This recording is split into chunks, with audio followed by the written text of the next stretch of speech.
Bienvenue dans le podcast Kilo Émotionnel, le podcast qui t'aide à décoder les vraies raisons qui te poussent à trop manger.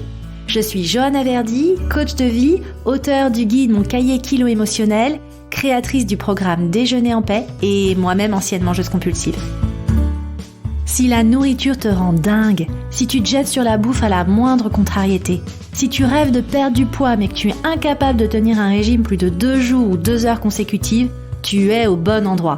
Avec ce podcast, je vais te montrer comment sortir de l'obsession alimentaire et faire la paix avec ton assiette et ta balance pour que tu puisses enfin consacrer ton énergie à ce qui compte vraiment. Oh, tu vas bien finir ton assiette. Allez, il reste pas grand-chose, on va pas jeter ça quand même. Il y a des enfants qui meurent de faim, voyons. Ces petites phrases, t'as dû les entendre, peut-être depuis longtemps. Et le résultat, c'est que aujourd'hui, tu fais partie de celles qui sont incapables de jeter de la nourriture à la poubelle. Tu es incapable de ne pas finir ton assiette et, globalement, tu t'arrêtes de manger quand ton assiette est vide et seulement quand ton assiette est vide. Et c'est exactement ce dont je voudrais te parler aujourd'hui. Alors, je te souhaite la bienvenue dans ce nouvel épisode. Aujourd'hui, je voudrais qu'on aille explorer ensemble pourquoi c'est si dur de jeter de la nourriture. Pourquoi c'est si dur de ne pas finir son assiette, même si on n'a plus faim, même si c'est pas bon. C'est vraiment ce dont on va parler dans l'épisode d'aujourd'hui. Donc au programme de l'épisode, on va aller explorer d'abord comment ça se matérialise dans ton quotidien et tu vas voir qu'il y a une palette de situations beaucoup plus large que ce à quoi on pense spontanément. Et ensuite, je vais t'aider à identifier les situations qui déclenchent tout ça. Et puis enfin, on ira parler un petit peu des conséquences sur le long terme et puis surtout des solutions. Reste bien jusqu'à la fin de l'épisode parce que je vais t'expliquer comment Bérangère a réussi à casser cet automatisme toxique au cours d'une seule séance de coaching ensemble et je t'expliquerai tout ce que ça lui a appris. Alors, pour commencer, je voudrais qu'on aille un petit peu explorer comment tout ça se matérialise potentiellement dans ton quotidien. Ce qui peut se passer, c'est que tu ne sais pas laisser de la nourriture dans ton assiette et comme je le disais en introduction, t'arrêtes de manger quand ton assiette est vide et seulement quand ton assiette est vide. Et en gros, tu vas manger jusqu'à que ton assiette soit vide. C'est inenvisageable pour toi de laisser ne serait-ce qu'un petit reste de nourriture dans l'assiette.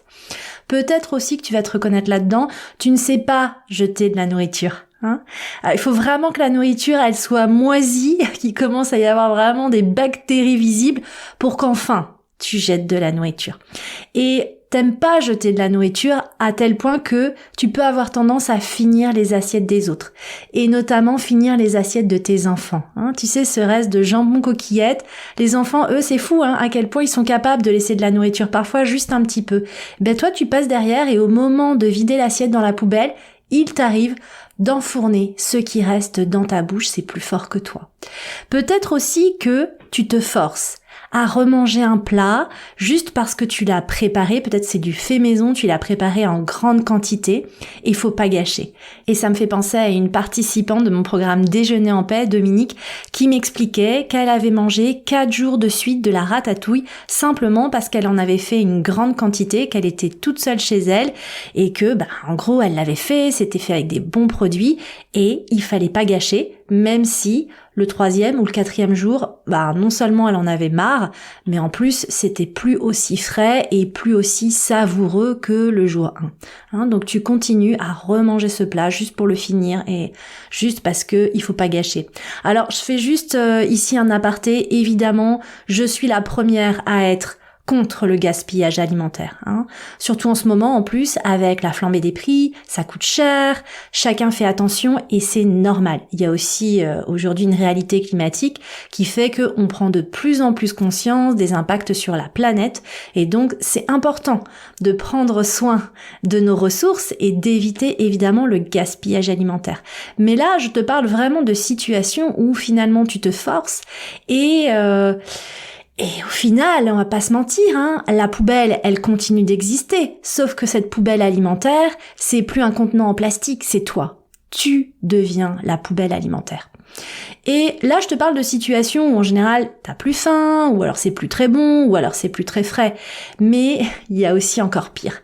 C'est quand la nourriture qui reste et qui est encore comestible est de la bonne nourriture. Quand c'est des aliments que tu catégorises justement comme interdits, comme grossissants. Typiquement, t'as acheté des mini viennoiseries pour une réunion et à la fin de la réunion, en fait la corbeille est encore à moitié remplie. Mais pour toi, c'est inenvisageable de jeter cette nourriture, surtout si généralement tu te l'interdis. Là, t'as la possibilité de l'avoir à portée de la main, vraiment à proximité. Donc qu'est-ce que tu vas faire ? En fait, tu vas les engloutir, ces mini viennoiseries, les unes après les autres, jusqu'à que la corbeille soit vide. C'est inenvisageable pour toi de jeter un petit croissant ou un petit pain au chocolat à la poubelle. Parce que tu l'as compris, la poubelle alimentaire, c'est toi. Et qu'est-ce qui peut expliquer que tu finis comme ça automatiquement ton assiette ou que tu finisses automatiquement la corbeille d'aliments, que ce soit encore une fois des bons aliments, de bon goût, ou au contraire que ce soit des aliments qui n'aient pas un grand intérêt en termes de plaisir gustatif. Ce qui peut expliquer les choses, c'est premièrement la distraction. Si par exemple tu es en train de regarder ton téléphone ou que tu es en train de suivre ta série préférée à la télé, mais tu te retrouves à manger, complètement déconnecté de tes sensations alimentaires. Donc à la limite, peut-être que tu détectes la faim au moment du démarrage de ton repas, de ta prise alimentaire, mais t'es plus capable de détecter la satiété. Donc tu te retrouves à avoir littéralement englouti ton assiette, tu l'as fini, tu dis tiens, il y a plus de nourriture, et puis quand tu commences un petit peu à te reconnecter aux signaux de ton corps, tu te lèves par exemple pour aller faire une pause pipi, tu te dis mince, j'aurais dû m'arrêter avant, j'ai un peu trop mangé. Ça peut vraiment être la première explication. La deuxième explication, c'est évidemment les injonctions éducatives. J'en ai parlé en introduction, toutes ces phrases que tu as pu entendre depuis ta plus tendre enfance. Faut pas gâcher, ça se fait pas, tu sais qu'il y a des enfants qui meurent de faim. Alors si t'es comme moi né dans les années 80, je crois que c'était au début des années 90, il y a eu en plus les grands épisodes de famine en Somalie, donc les enfants qui meurent de faim en Somalie, on en a tellement entendu parler. Et ça a vraiment instillé en nous l'idée que si on finissait pas notre assiette, si on laissait de la nourriture, en fait, on était des personnes irrespectueuses, on n'était pas des bonnes personnes, on n'avait pas des bonnes valeurs morales parce que nous on avait accès à cette nourriture et on y renonçait alors que d'autres n'y avaient pas accès. Bon, le paradoxe qui est complètement fou, c'est que au final, finir tes dernières bouchées de steak haché, ça n'aurait jamais sauvé les petits Somaliens, ça n'aurait jamais mis un terme à la famine en Somalie, mais c'est vraiment ce que ça a instillé en nous. Donc aujourd'hui, cette forme de honte et de culpabilité, on peut la ressentir encore quand on ne mange pas en fait toute la nourriture qui est à notre disposition.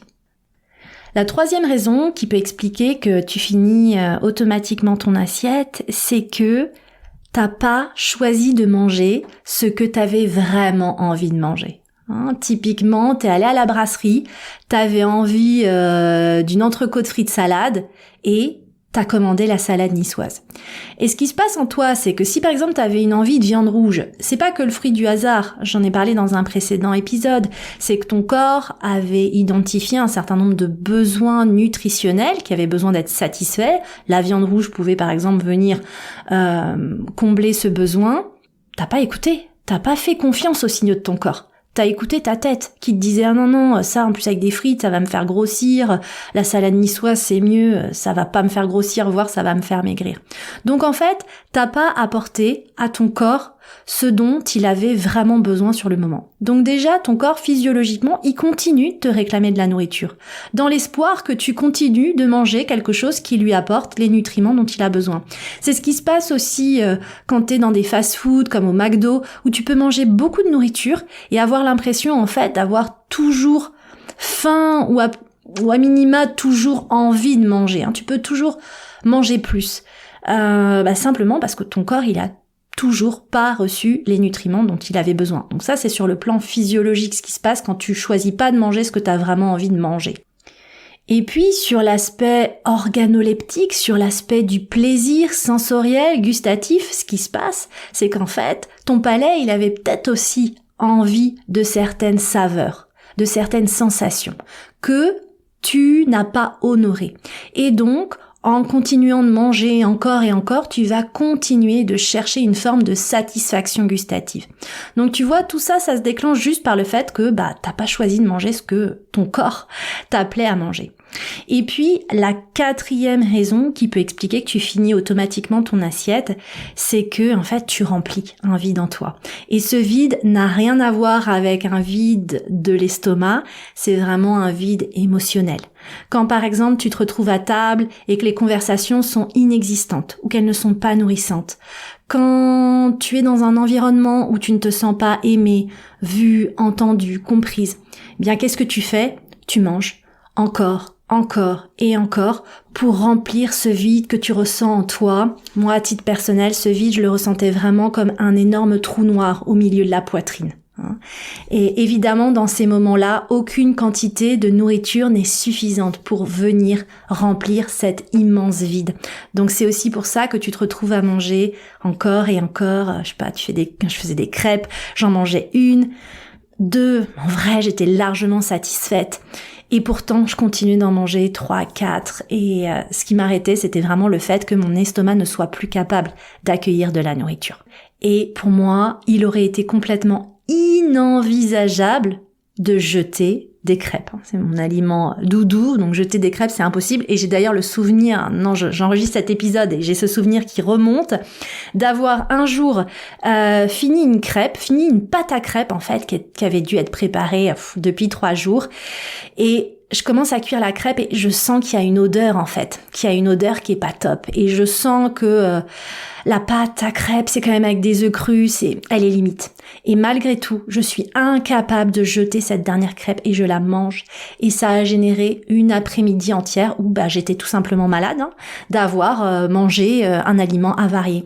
Donc c'est quand même ça qui est fou. On est incapable de jeter cette nourriture pour 1000 raisons.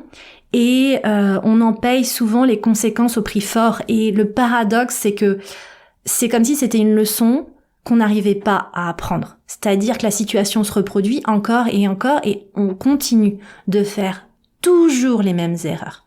Normalement, quand on fait quelque chose et que ça nous fait pas du bien, on en tire les leçons, puis la fois suivante, on fait différemment. Là, sur le sujet de l'alimentation émotionnelle, on est vraiment enfermé dans une boucle comportementale, et même si notre cerveau voit bien que tout ça, c'est complètement stupide, ça fait pas de sens, au niveau de notre corps, on se sent mal, on sent bien que faut qu'on sorte de tout ça, et bien malheureusement c'est comme si nos mains ne nous appartenaient plus et nos mains portent la nourriture à la bouche sans qu'on puisse vraiment, j'ai envie de dire, reprendre le contrôle. Et avec les régimes, c'est ça qu'on cherche à faire au final, c'est reprendre le contrôle qu'on a vraiment conscience d'avoir totalement perdu.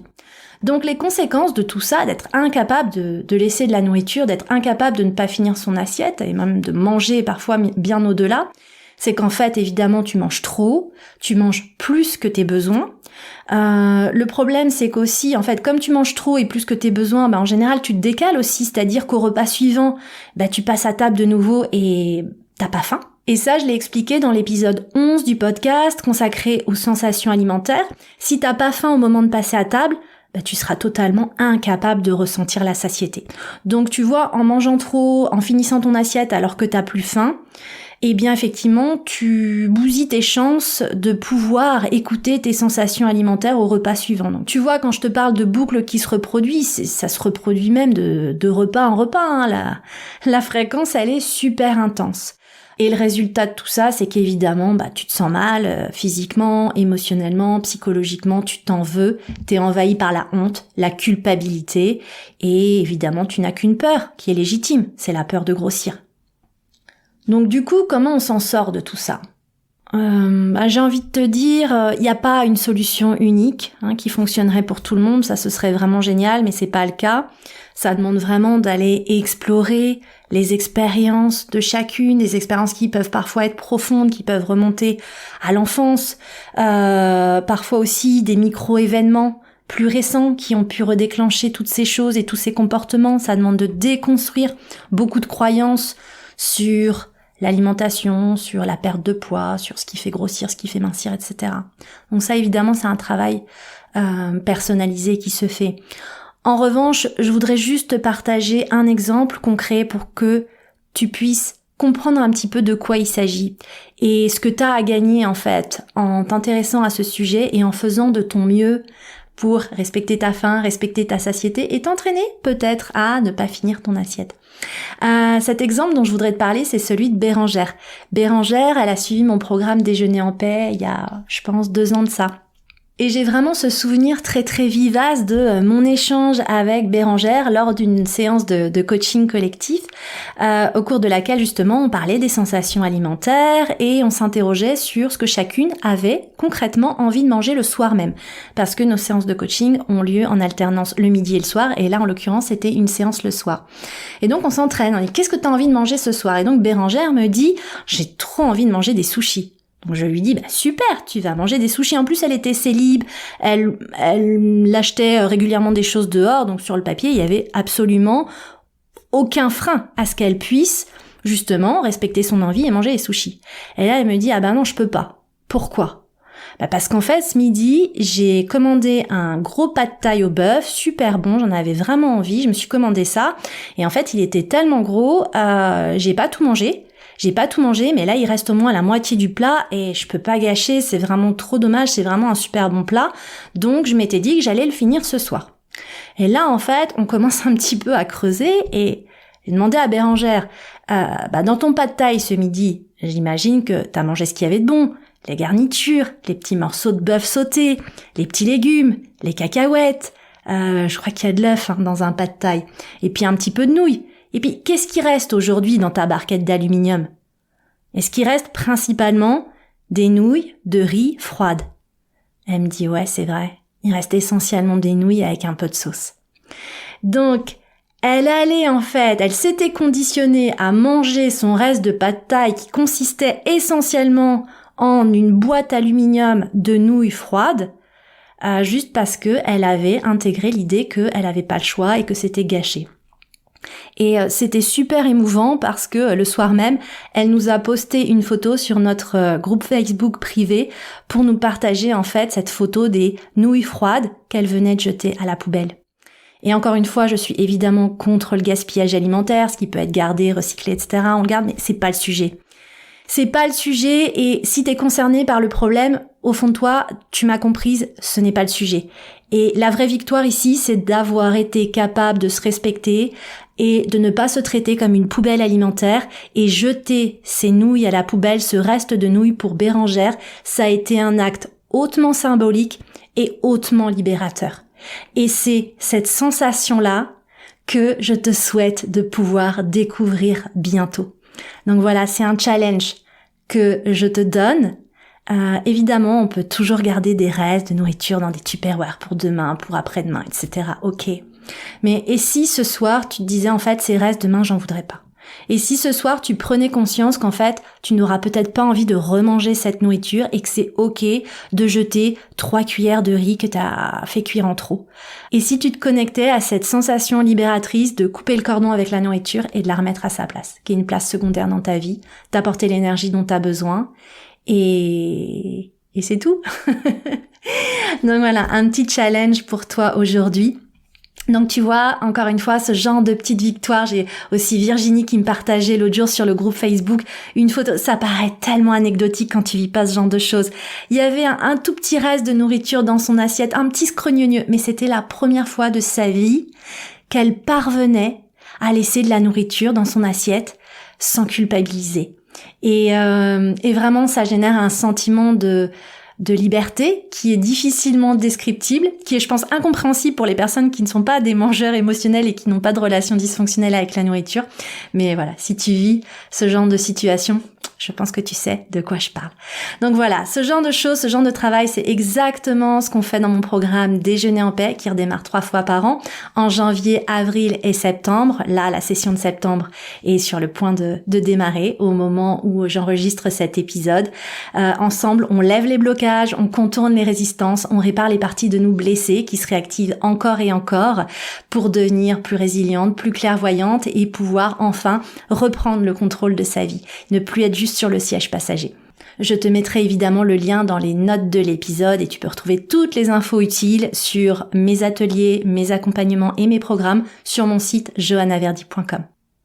Voilà, j'espère que cet épisode va t'aider à apporter un nouveau regard sur ce qui reste dans ton assiette et peut-être aussi sur ce qui reste dans l'assiette de tes enfants. Et ça, je t'invite à écouter ou réécouter l'épisode 10 sur la transmission générationnelle. Parce que vraiment ce sujet, c'est vraiment quelque chose qui se transmet de génération en génération, généralement de mère en fille.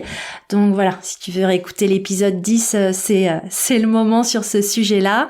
Et si tu aimes le podcast, s'il t'aide à progresser, déjà n'hésite pas à me le faire savoir, que ce soit par message sur les réseaux, que ce soit en me laissant un commentaire sur ta plateforme de diffusion préférée. Et continue de laisser des étoiles si tu le souhaites, ça prend vraiment 20 secondes. Mais moi, ça m'aide énormément dans mon travail et ça permet de booster la visibilité du podcast auprès des personnes qui en ont vraiment besoin. Et moi, je te retrouve dans le prochain épisode. Dans le prochain épisode, je te parlerai d'une partie de ton corps que tu détestes sûrement. Ton ventre. Ouais, 2/3 des femmes détestent leur ventre, sont complexées par leur ventre, voudraient changer la forme de leur ventre. Alors, dans le prochain épisode, je t'expliquerai pourquoi. Toi aussi, tu es susceptible de détester ton ventre et surtout, quelles sont en fait les conséquences invisibles mais pourtant bien réelles de ce désamour sur ta relation à la nourriture. Je te remercie pour ta présence et je te donne rendez-vous au prochain épisode.